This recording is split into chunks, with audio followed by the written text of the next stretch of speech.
welcome back. It is time for yet another game playthrough, and we are going to start playing through Blitz, a world in conflict.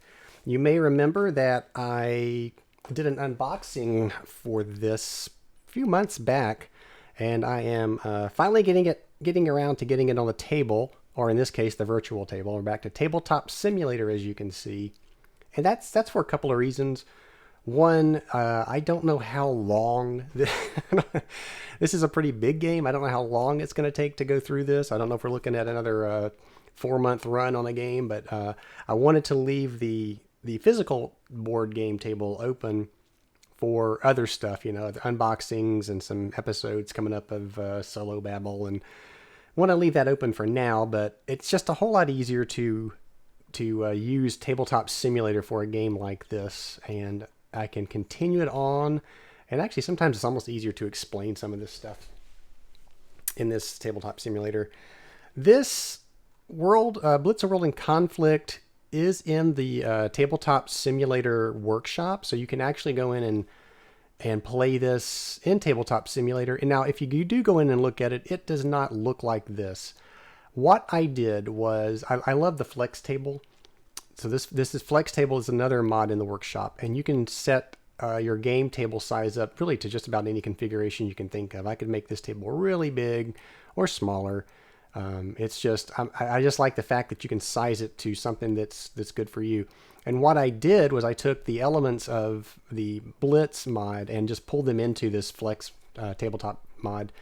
And well, maybe one day I should show you guys how to do all that stuff, but anyway, yeah, I pulled the components into here, and I set this up in what I think is a more solo-friendly view. So what I'm going to do now is, I don't even know if we're going to start a turn. I'm going to kind of talk through just an overview of what we're looking at, and maybe the map and the counters and some components and things. So let's just get started on that.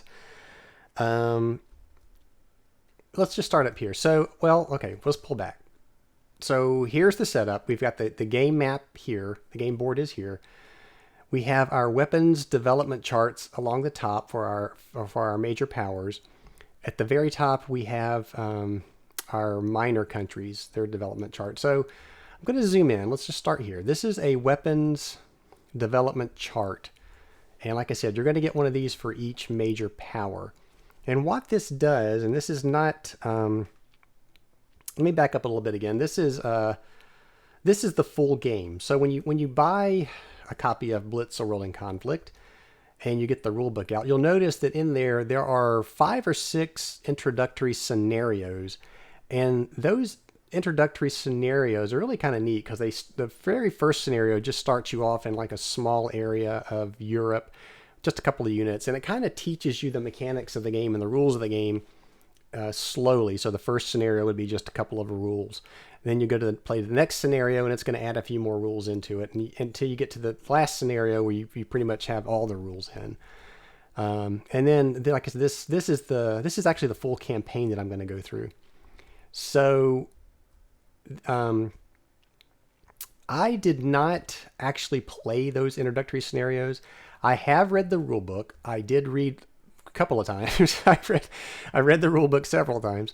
I did read through the introductory scenarios because it does do a little bit better. Well, it kind of helps explain some of the rules in the core rules.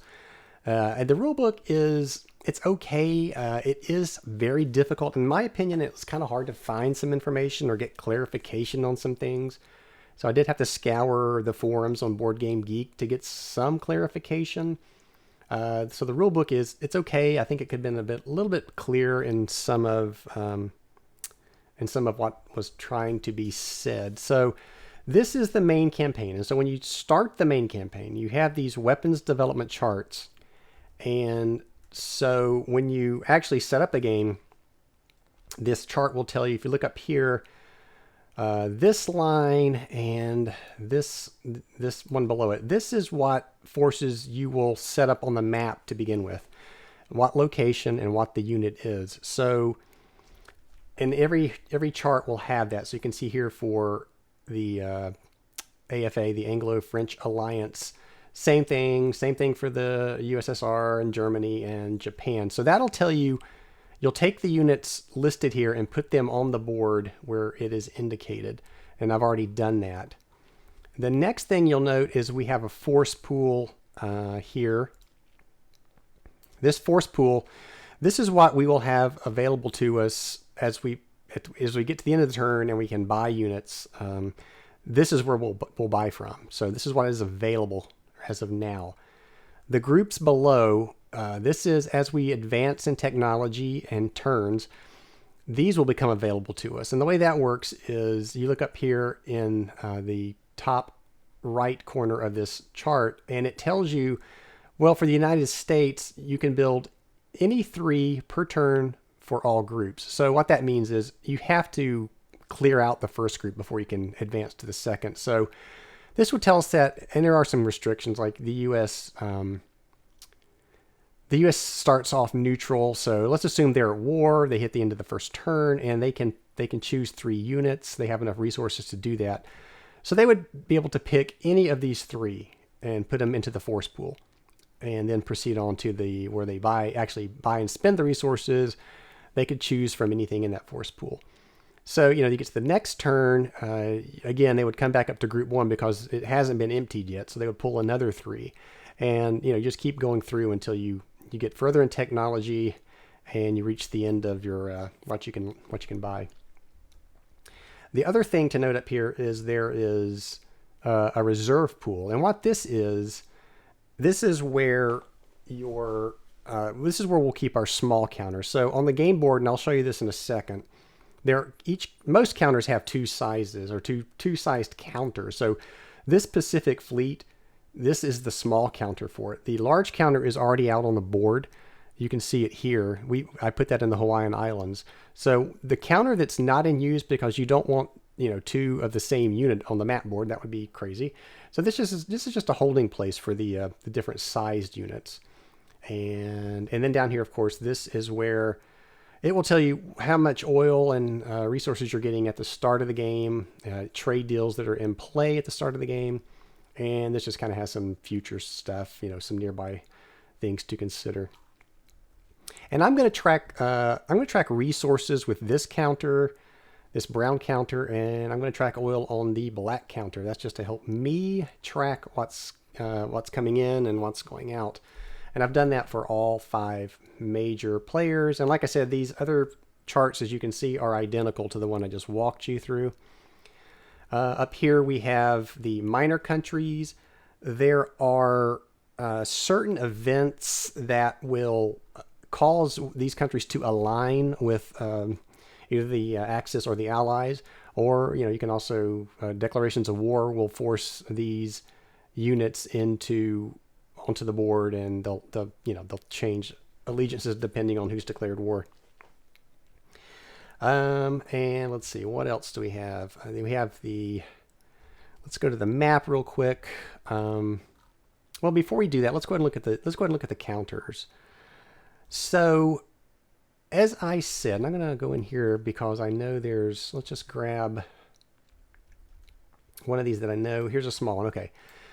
So let's take a look at a counter. This, let me flip it. So this is a size 1. This is a size 1 counter. Now, how do I know it's a size 1? We'll start there. If you look at these circles in the left and right lower corners, this tells you the size of a unit. The black dot will indicate that this is a size 1.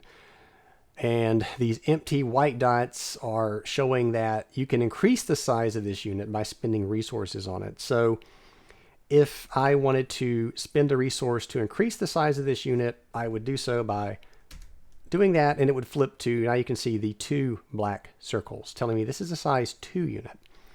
If I wanted to increase this to a size 3 unit, then I would spend another resource. This would go to that reserve pool I talked about, and then you would bring out the larger sized unit or counter for that unit. And now you can see that this 16th Army Group is a size 3, and we can build it all the way up to a size 4. And you'll note too that as you increase the size of this unit, that its strength will increase, and sometimes other benefits will occur if you increase the size of a unit. So let's put this back for now. Take a look at what's on this. So I've already mentioned that the size up at the top here, this is just simply the name of the unit that you're looking at. There's a country listed here. This would be, if you look over here, you can see here's China. This is the US. There's some units, like the Chinese units, are mixed in with the US units because there's an alliance there.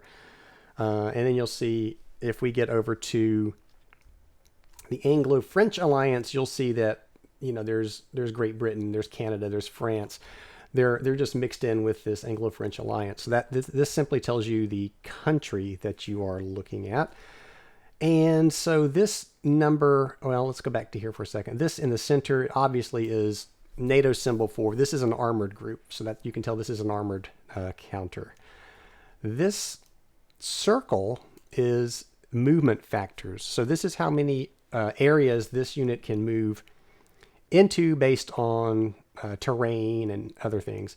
But so this is saying that this is a green circle. So it's saying this has 3 land movement factors. And we'll get into that as we move units around. So this one can move, you know, three areas if there's nothing in its way, no terrain, that sort of thing. But we'll cover that when we get into it. I've talked about the size, and then finally there's this square with the green square. This is the combat factor for this unit, and this is a land combat factor. We know that because it's green. So the green tells us this has a land combat factor of 7. And these little triangles that are in the corners, these can be either red or white. These will have positive or negative modifiers to your attackers and defenders as you are attacking and defending. And I'll get into how that works when we have our first battle. Generally, it's if you're attacking and a unit has these red triangles, generally that's a bad thing. If they have white triangles, that's a good thing for you. But like I said, we'll get into that as we actually get into combat, which probably won't take very long. Looking at some of the other counters, so that was a land unit. If you look at this naval unit, it has, here, let's look, it has this square. Note that it is blue. So it's like that land unit we looked at down here. It's like this 16th Army of the Group 7, but it's blue. So that means this is naval combat factors. It is a fleet. It's a navy, so it has naval combat factors. And then note that next to it, it has a white combat factor.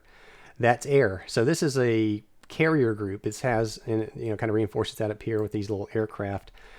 It has 2 air combat factor units with it. So that's something to keep in mind. And I'll explain more as we go along. It has, you'll note, its movement factors are blue, 3. So it's sea area movement only. And that's why that's in blue. What else? If we look at let's see. Do we have strictly an air unit? This one's a little different. So these are bombers. These are the flying fortresses. So here, this darker combat, this is a strategic bombing factor. So this is saying that, you know, these are probably B-17 bombers. They have a strategic bombing factor. It's a little bit different. And it still, of course, has the, you know, its air combat factor here.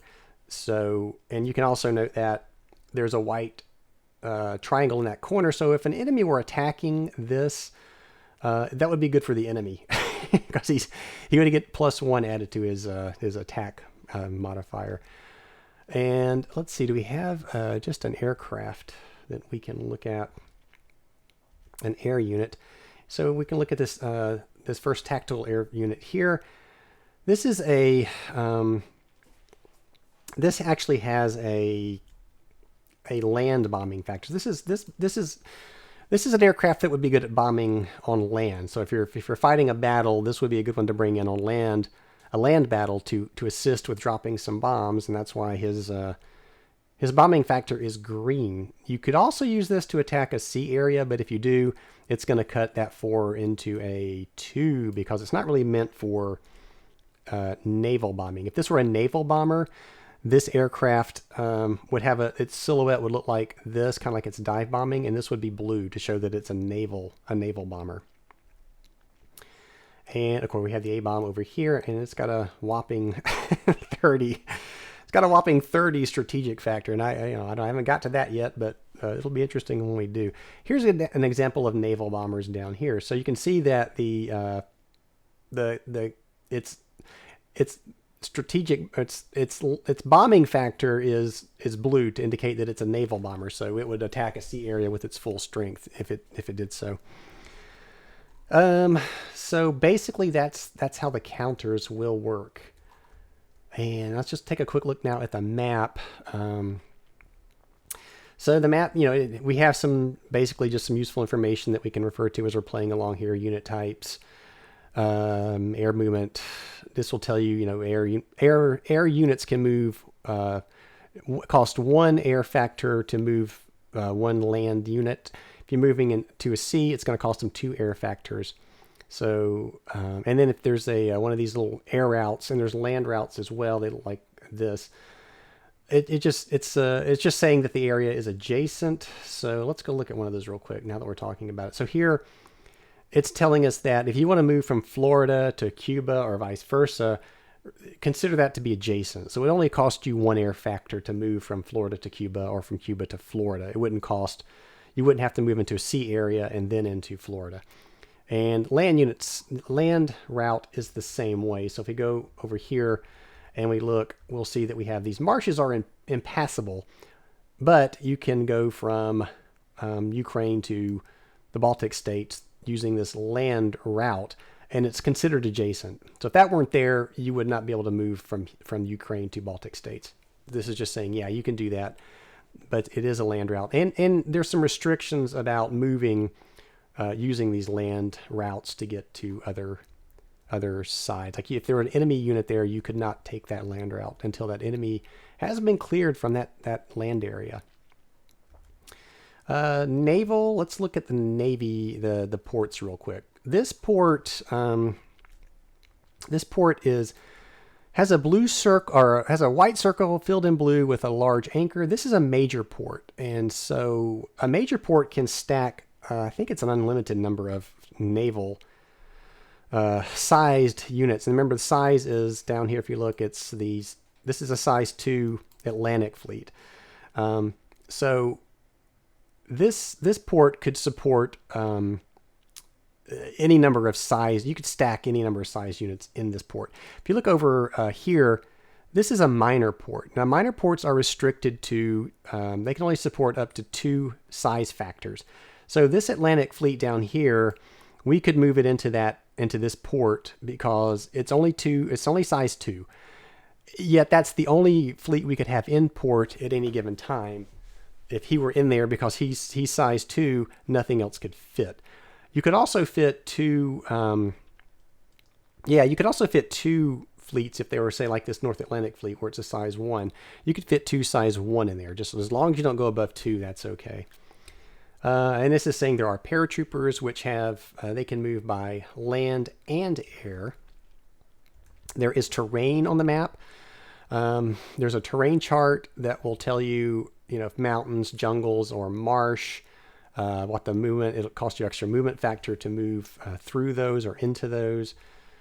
There is weather in this game. There's the snow effects chart. So if you look, there is, you can see these snow areas that says, hey, snow could be in play.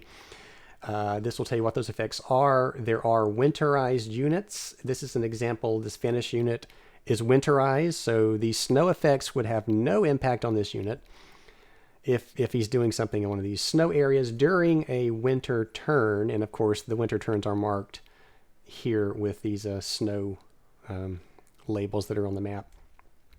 And resources. Let's look at resources real quick. They're on the map. And so if you see a orange circle with a shovel and a pick, that's a resource. And if you see like this oil derrick down here, that's an oil resource. Those are the only 2 resources in the game. That's how you will build units. That's how you will take blitz actions. You can look up here. It says what it costs to do a blitz, and I'll talk about how you blitz in just a second and why you would want to do that. These are factories. You can perform strategic bombing on these factories, and that might be a good thing because it will keep your enemy from collecting resources, is one of the things that will do. And not just factories, but likewise, if you look in sea areas, there are these convoys, they're called. And convoys also, if you damage these convoys, you'll also kind of restrict the number of resources that your enemy might get. I will also note, we talked about the little white and red triangles briefly. This +2 on this convoy signifies that this convoy has 2 white triangles. So if you are attacking this convoy, you're going to get +2 to your attack because it's a convoy. So, it's easier to hit. So that's kind of what that's saying. So to keep that in mind. And what else do we need to look at on the map? I mean, we'll get into it, like I said, as I play through. I'll explain. I'll do a better job of explaining what's going on. There are just some more. Here's the partisan table. We'll come to a part at the end of the turn where we'll roll for partisans. Combat table is here with the combat results chart. Now, I did move that down to this part of the board. I did that because this is where I want to conduct combat. And we will use the red for attackers and green for defenders. And I will come down here whenever we have a battle and we'll resolve it here. So that's the combat charts repeated there.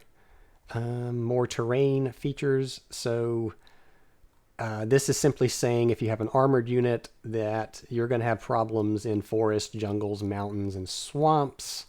Again, this is talking about what I kind of just went through with the ports and the resources. Borders, country borders are the solid white lines, and then borders within the region where they're divided into land areas. If we look at Brazil, the white lines will tell you, hey, this is the country of Brazil, and these are the 2 land areas in Brazil. So you have 2 land areas in Brazil.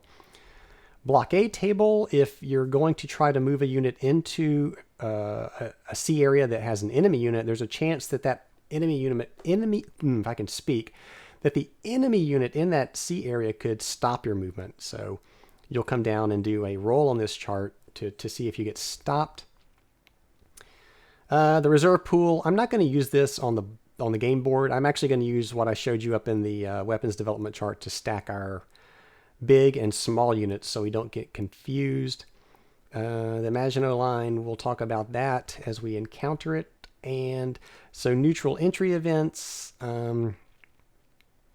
let's go ahead. We'll talk about that kind of like right now, actually. So let's go look at this quickly too. Over here we have basically this is how you get victory points in the game. So I'm trying to figure out where I really want to start. Let's go to the victory track. Let's go back to the map. The victory track, the object of this game is you want to get 15, you want to be the first power, the first major power to get 15 victory points. And you'll get victory points every turn for doing certain things. And these are the certain things that you will get victory points for. I'm not going to go through these in any great detail right now. I'll just note that this tells you what needs to be done on the map to get those victory points. And I will say that this is one of the things I didn't really care too much for about this game. There's a lot of, when you hit the end of a turn and you're trying to see how many victory points somebody's got, there's a lot of stuff you have to go through here to kind of see what areas do you control, how many strength points are in certain parts of the map. There's a lot of bookkeeping to keep track of all those victory points. I'm not too thrilled about that. I mean, I get why they do it and it makes sense, but it is a lot of extra work. So I'm going to complain just a little bit about that. So yeah, we're going to track victory points on this turn track. We're also going to track the USA and USSR's its war markers. What these are. So at the start of this game, let's talk about the start of the game, the situation to begin with. So the game starts with the Anglo-French alliance at war with Germany. The USA and the USSR are neutral, And Japan is at war with China. Now, China is in an alliance with the United States, but Japan is not at war with the United States. So there are some things that the United States can kind of do for China, some support it can give without actually being at war, and we'll see that. But yeah, they're not at war with the United States yet. So there are actions that Japan can take that will anger the United States, if you will, and that's these neutral entry events I was talking about. That you can cause, for instance, you can cause, if the Axis conquers Great Britain or USSR or something crazy, you get 3 just for that. So that would bump your its war marker up 3. But there are things that Japan can do that will cause the United States marker to bump up at minimum 1 each turn. So they got to be really careful about their actions in the Pacific. Kind of historical, isn't it? So the starting situation is, like I said, the AFA is at war with Germany. USA and USSR are neutral. And one other thing I'll point out is I didn't mention Italy.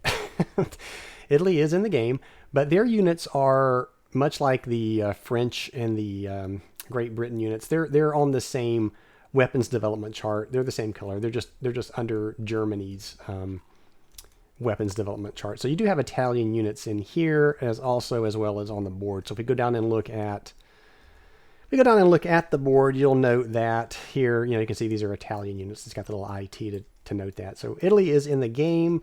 They're just already, allied with Germany, and they're part of that major power. So we've talked about how to win. You want to be the first major power to get 15 victory points. As we're playing, we'll look at what we need to do to get those points. We will agonize over that. Sequence of play. Let's look at that. So here's what will happen in a given turn. And we'll always start with the Axis first. We will go through these different phases, A through F, and I'll explain what they do as we step through them. The return to base, move to C, C combat, rebase, move your land units, and then have land combat. The Allies will do the exact same thing. That's basically a standard turn. Then we have these things called blitzes. And if you look down here, it costs oil to conduct a blitz. It costs oil to conduct a blitz that you want to pick to help your side. So basically, there is a free blitz. It costs no oil to take a free blitz, but you're really limited into what you can do. And I think, if I remember correctly, you can move up to 4 size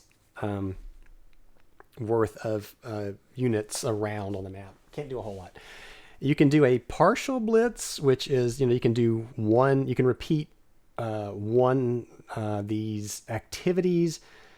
And it tells you here, if you do a partial blitz, it may include some or all of these. If you do a total blitz, that's the best one. It costs you 2 oil. You can basically do the entire sequence again for your side.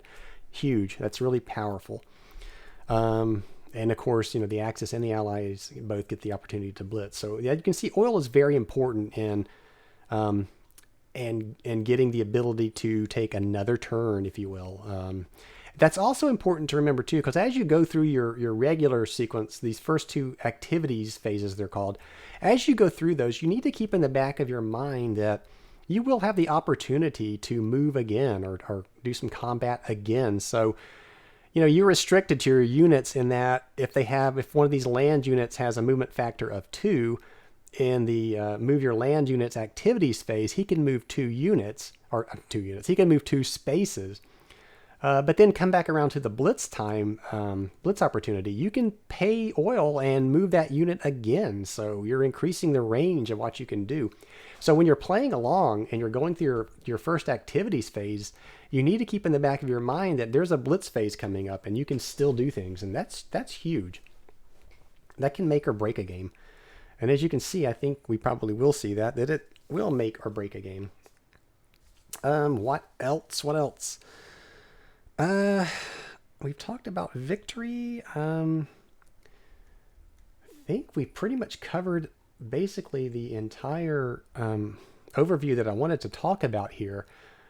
I think we've hit everything. Now, I'm not going to I will not go into combat. I'm going to save how combat works for when we have our first battle. And there are, there's several different types of combat. You can have air to air, you can have land combat, you can have sea combat, you can have combinations of those things based upon, of course, what type of unit is involved. Some of these things have air and land, some have air and navy, some are just navy, some are just land.